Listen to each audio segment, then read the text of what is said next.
Hey guys, it's Hey Sophia and welcome back to my YouTube channel. Today's video, I'm going to be showing you guys how to transform some underwater ruins into a beautiful and lively little village.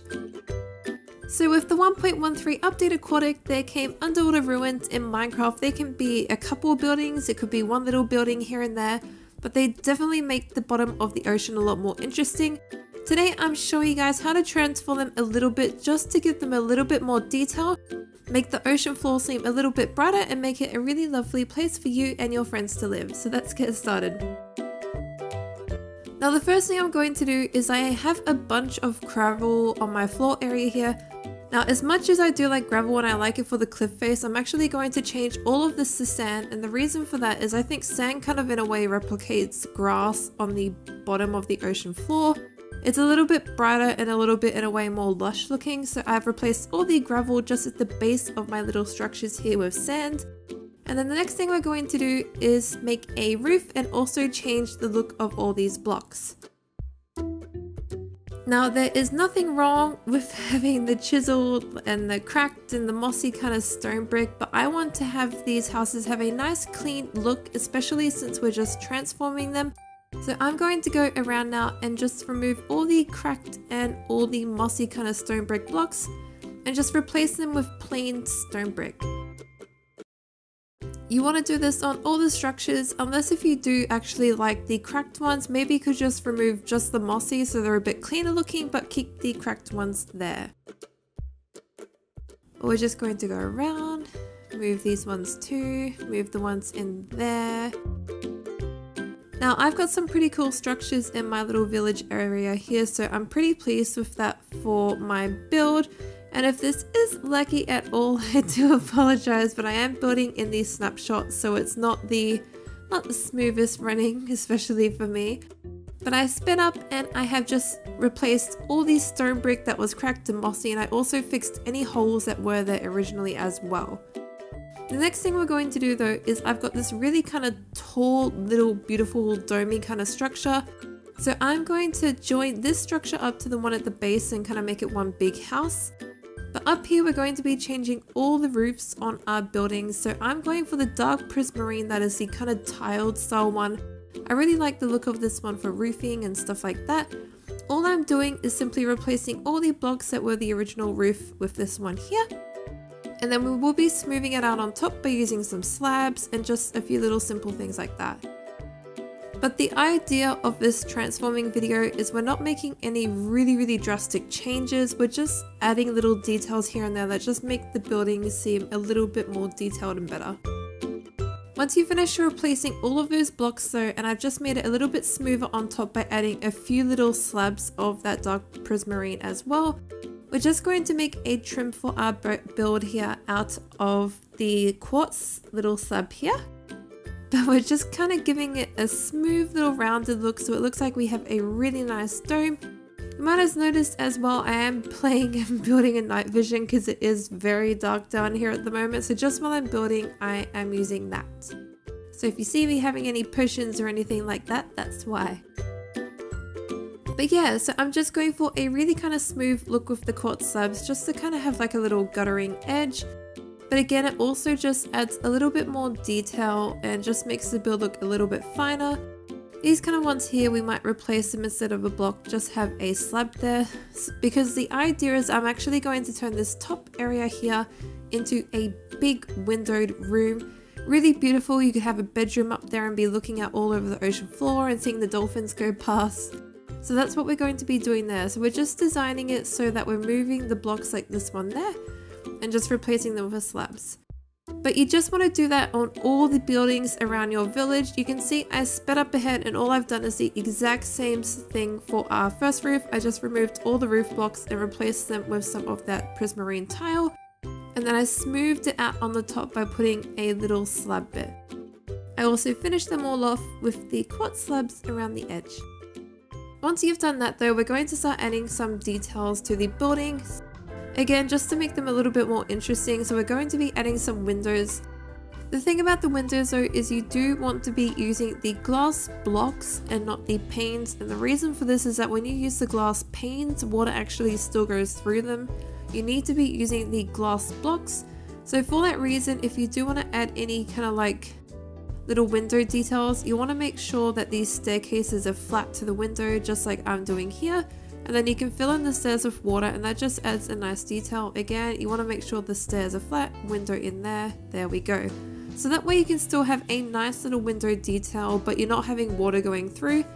Of course, the paints would be really nice, and Mojang hasn't ruled out in the future fixing that and actually making that a feature where paints will have water only on one side, but at the moment it's both, so we are just using a full glass block instead of the pane. Now for my glass block, I actually went with the light blue, and the reason for that is when you look out through them, it's really a similar color to the base of like the ocean water color. So it blends in really well and it doesn't look like you're looking out through much. You could also just go for like a clear glass block if that's your kind of thing.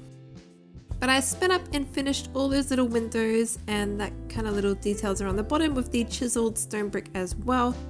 We're now going to focus on the top of this building here and the little window detail I mentioned earlier.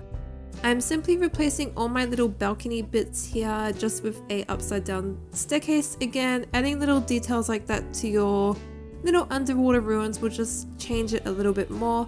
I'm also adding some slabs here, but I will probably change that later on once I do the windows and maybe make it some staircases to blend in with the full glass block a little bit more.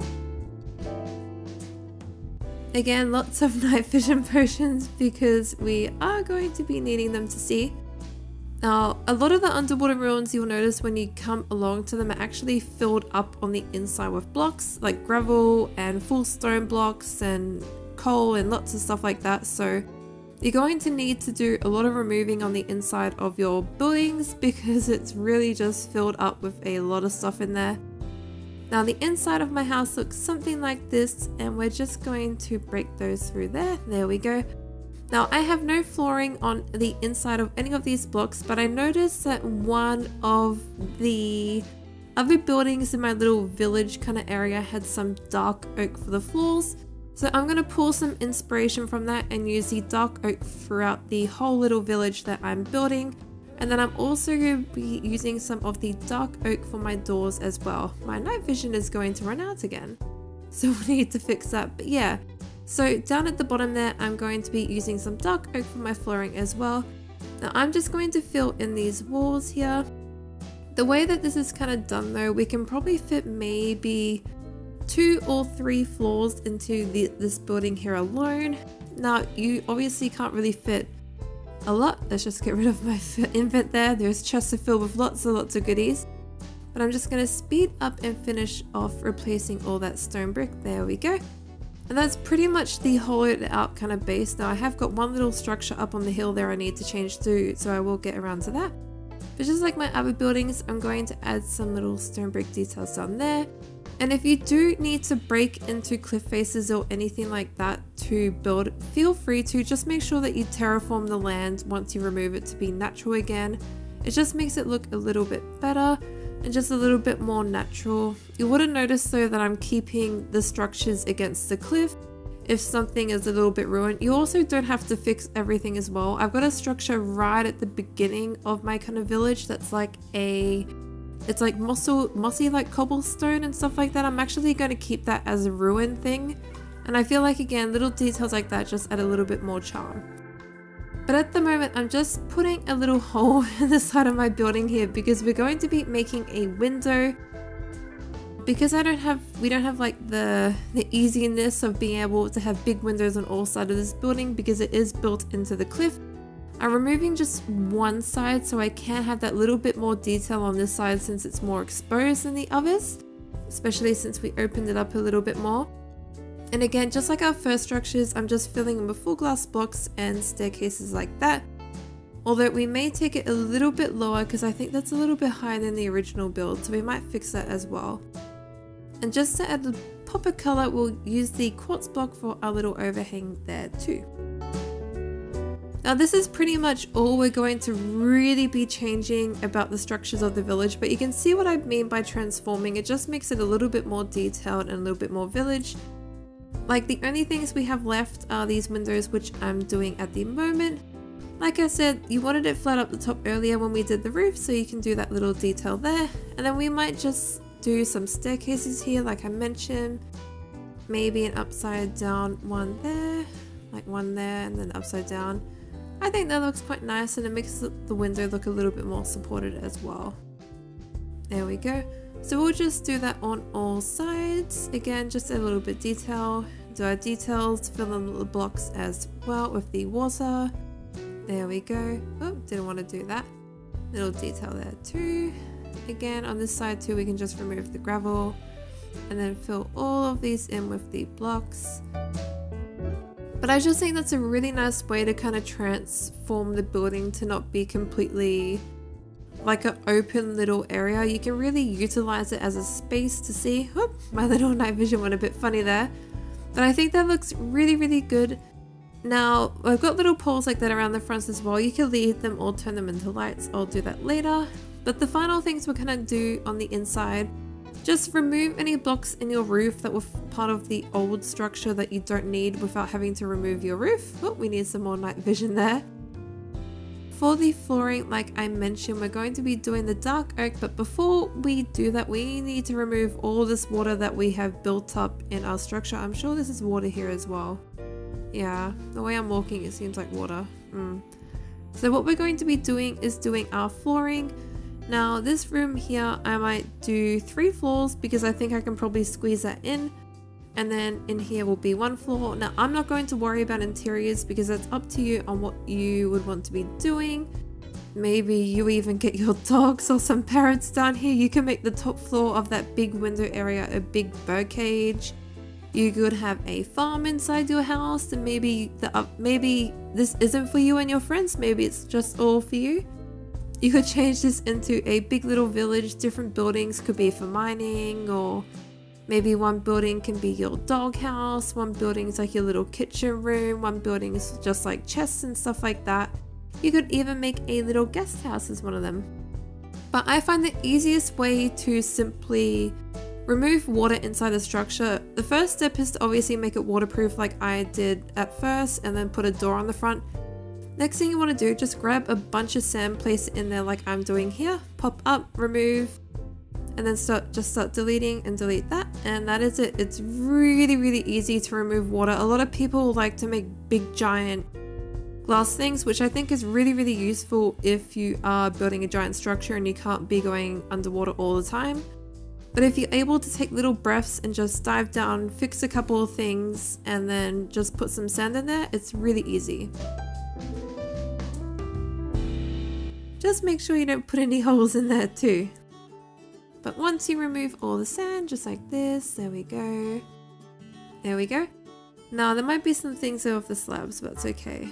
But I sped up ahead and I removed all the water from inside all our structures, so they're all waterproof now and not leaking. Now we can breathe in there. We're going to move on to the final step though, which is the garden, which might seem a little bit unusual when you're building under the water, but you can definitely do underwater gardens in Minecraft. I think the key is to kind of build it on the same kind of way that you would build a normal garden, but use obviously underwater materials. Now the first thing I'm doing here is making a pathway, and I'm using the cobblestone, the stone, and also the andesite blocks, and making it like a pathway exactly on top of the water. But I sped up ahead and finished those pathways there. Now I have bordered them with some of the dark oak fence and also little cobblestone fence posts as well. And then I really lit them up with sea pickles. Now the sea pickles makes it really bright, especially because it can be really, really dark on the bottom of the ocean. So make sure you do that. But just really simple, and I just led them to all the houses and stuff like that. The next thing we're going to focus on though is making a garden bed in our little underwater area here. So the first thing you want to do is make a garden bed trim with just some of the cobblestone slabs like I'm doing. And the way that we're going to kind of make a garden is by making a coral garden. It just adds a pop of color, and we're going to build it the same way that you would build kind of like any garden bed up on top of the land like you would in normal Minecraft gardening. So the idea that we're going for here is you're creating a lot of height in the center, and then it goes down to smaller plants around the edge of the garden bed. So what I'm going to be doing here is making a base. I've just chosen a dead coral block, but you could use like just stone or just cobblestone if that's easier for you. And I'm going to mix some stone in here as well. This kind of makes a base for our coral to grow on. Like I've been snorkeling up at like the Great Barrier Reef and in Thailand and Australia and stuff like that, and you have a lot of dead coral mixed around in with your living coral, so it's really good to try and replicate the two when you're building a coral garden or anything like that. Now for the coral, you just want to kind of make it like a tree branch. That's the best way I can kind of describe what I've done. Like if you look at a coral plant, you'll notice it has branches coming off it in weird kind of shapes, and I just tried to make those natural weird shapes with the coral blocks. And then you want to decorate those kind of blocks with actual little coral plants that you can get in Minecraft. So I'm going for the blues and every color there possibly is to add in lots of pops of bright color. I'm also going to be mixing in some seagrass and some kelp. Now the kelp I'm kind of putting right towards the center of our garden, and that's because the kelp will grow really tall. So if you have it in the center, it adds a lot of height. Like I mentioned, you want height towards the back or the center of your garden, even when you're building on land in Minecraft, and then you want shorter plants on the outside. So the kelp's a good way to kind of have that height in the center, replicating that, and then having the shorter plants around the bottom. Aside from the little coral garden, so I am going to just randomly place some seagrass around the edges of the pathway, and then maybe the odd kelp plant in there as well, and then also just decorating with some little bits of stone like this and sea pickles. Now that seagrass might grow really long, so you may just want to trim it every now and then and replace it with shorter seagrass again. But once you finish doing all your gardens, you end up with something really beautiful like this. Now I really like how this turned out. I think it's got such like a lovely feel to the ruins now. It makes it feel like an actual living village in Minecraft again, and something that is doable that anyone can do. All I have done to achieve this look is just fix up the ruins, like all the holes that were in them. We added some little prismarine roofs and just some gardens, and that's all we did. That's all we've done here, but it has such an effect adding some plants, changing the roofing, and just making the structures a lot tidier. But I really hope you guys enjoyed today's video. Please like and subscribe if you did. Comment down below what would you do in an underwater ruins in Minecraft, and make sure you click that bell icon so you get notifications for every time I post. But like always guys, thank you.